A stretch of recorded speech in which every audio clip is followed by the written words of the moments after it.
Makaka-relate ang ilang mga Pilipino sa bagong animated movie na to. Kung dito mga hayop yung naapektuhan ng ginagawang Skyway, dito naman sa Pilipinas, mga kapwa natin, mga Filipino. Susundan natin dito si Mabel na isang batang mapagmahal sa mga hayop and also sa kalikasan. Kaya naman nang merong ipapatay yung Skyway nga doon sa lugar nila, natatama nga doon sa kagubatan, dito na nga gagawin ni Mabel ang lahat para mapigilan yung mayor sa project na to. May madidiscover nga siyang isang experimental na machine kung saan itatakas at gagamitin nga niya ito. Kung nga ba itong machine na ito, ililipat lang naman ito yung kaluluwa nga ni Mabel papunta sa isang beaver na robot.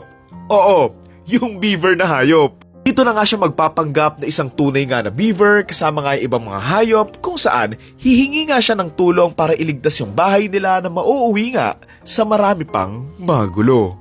Ang title ng movie na to, Hoppers. Ang refreshing and ang sarap panoorin ng bagong animated movie na to. Something different about this one that the story doesn't feel forced and hindi pretentious yung execution nila doon sa plot nga ng movie. Di lang to pambata, na as in for all ages siya, na meron siyang layers for younger audiences and meron ding other layers for adult audiences naman.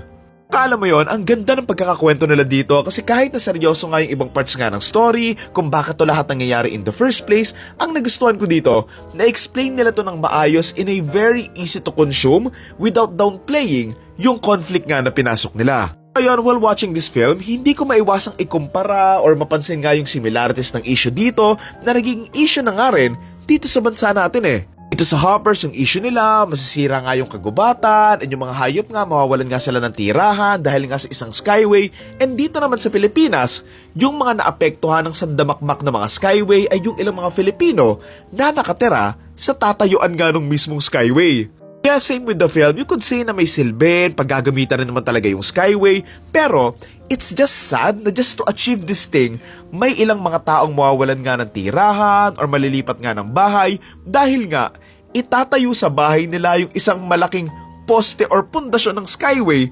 So alam mo yun, food for thought lang. Back to the film, I love the animal characters here, lalong-lalo na nga yung butike or gecko ba yun? Na siya yung pinaka-favorite kong, tuwang-tuwa ako sa kanya. Tawang-tawa din ako dito sa mga interactions nga ni Mabel doon sa mayor, lalong-lalo na nga, yung part na lagi silang nag-aaway, tapos paulit-ulit lang naman yung pinag-aawayan nila. I also love syempre yung mga other animal characters here, mula nga doon sa beaver, doon sa bear, tsaka yung iba pa.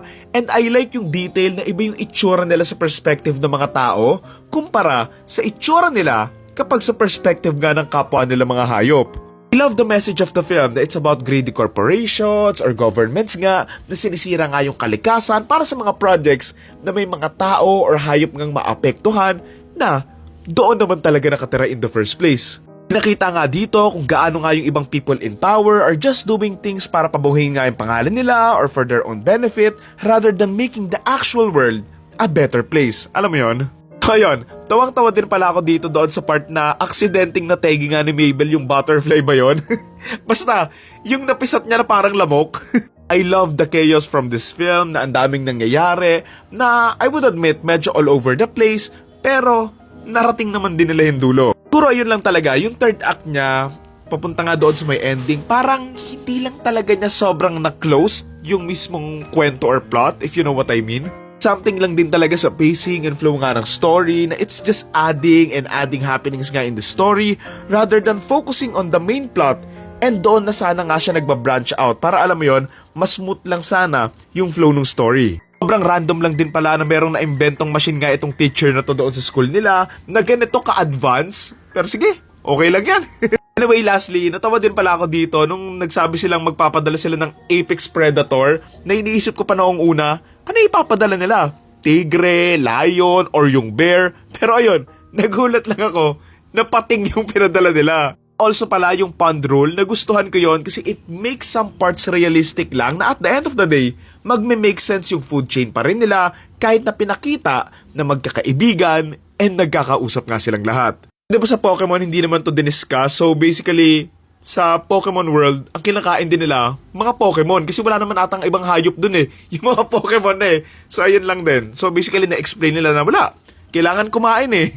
Ayun, ang title ng movie ay Hoppers and ang torta rating ko for this film ay 7.5 out of 10.